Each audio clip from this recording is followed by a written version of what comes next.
खासदार सुप्रिया सुळे आज परभणीच्या दौऱ्यावर सोमनाथ सूर्यवंशी आणि विजय वाकोडेंच्या कुटुंबियांची सांत्वनपर भेट घेणार। परभणीमध्ये सुरू असलेल्या आंबेडकरी अनुयायांच्या धरणे आंदोलनातही भेट देणार। मकोका लावताना सिलेक्टिव्हली मकोका का लावला, वाल्मिक कराडवर मकोका का लावला नाही, खासदार सुप्रिया सुळेंचा सवाल। सगळ्यांना एकत्र येऊनच बीड परभणी शांत करावं लागेल, मुख्यमंत्री देवेंद्र फडणवीसांचं आवाहन। महाराष्ट्र शांत ठेवणं ही एकट्या मुख्यमंत्र्यांची नाही तर सगळ्यांचीच जबाबदारी, शरद पवारांचं वक्तव्य। बीड परभणीबाबत शरद पवारांची मुख्यमंत्री फडणवीसांसोबत फोनवरून चर्चा।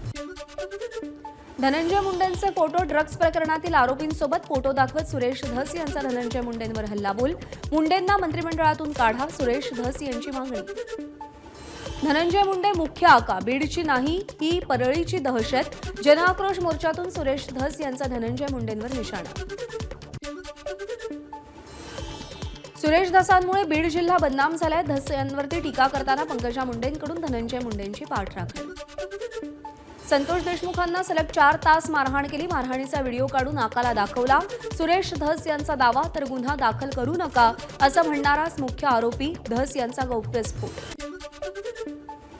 अनुदान देण्याचं सांगून वाल्मिक कराडने 140 शेतकऱ्यांना 11 कोटी 20 लाखांचा गंडा घातला, पैसे परत मागितल्यावर मारहाण करून हाकलून दिल्याचा शेतकऱ्यांचा आरोप, मुख्यमंत्र्यांनी न्याय द्यावा, शेतकऱ्यांची मागणी।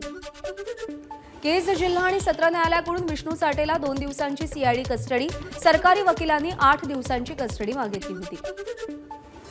वाल्मिक कराडची नार्को टेस्ट करा, तसंच पंकजा मुंडे आणि धनंजय मुंडेंना नांदेड जिल्ह्याचा पालकमंत्री करू नये अशीही मराठा समाजाची बैठकीत मागणी।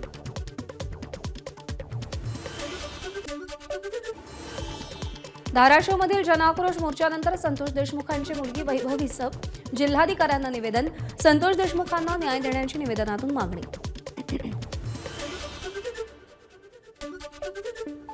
इंग्रजांच्या काळातील कामं 100 वर्ष टिकली, आपण केलेली कामं 25 वर्षही टिकत नाहीत, दर्जेदार काम करायचं नसतं तर कॉन्ट्रॅक्ट कशाला घेता, काम चांगलं झालं नाही तर ब्लॅकलिस्ट करेन, अजित पवारांची ठेकेदारांना तंबी।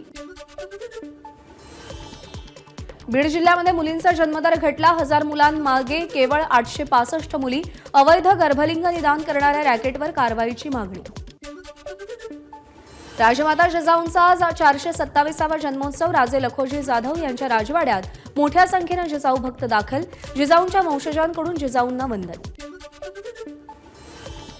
परभणीमधील वसमत रस्त्यावर असलेल्या वडापावच्या गाड्यांवरचा 2 सिलेंडरचा स्फोट, पहिल्या स्फोटामध्ये लागलेली आग विझवण्याचे प्रयत्न सुरू असताना दुसरा स्फोट झाला, यावेळी अग्निशमन दलाचे जवान अगदी थोडक्यात बचावले। पुण्यातल्या एफसी रोडवरती पोलिसांची आणि महापालिकेची धडक कारवाई, अतिक्रमण होत असल्याच्या तक्रारीनंतर फुटपाथवरील अनधिकृत विक्रेत्यांवर कारवाई केली। पेण शहरातील फणसाडोंगरीमध्ये 14 वर्षीय मुलाची हत्या, अज्ञातानं हत्या करून मृतदेह झुडपात फेकला, अज्ञात आरोपींविरोधात गुन्हा दाखल। एबीपी माझा, उघडा डोळे बघा नीट।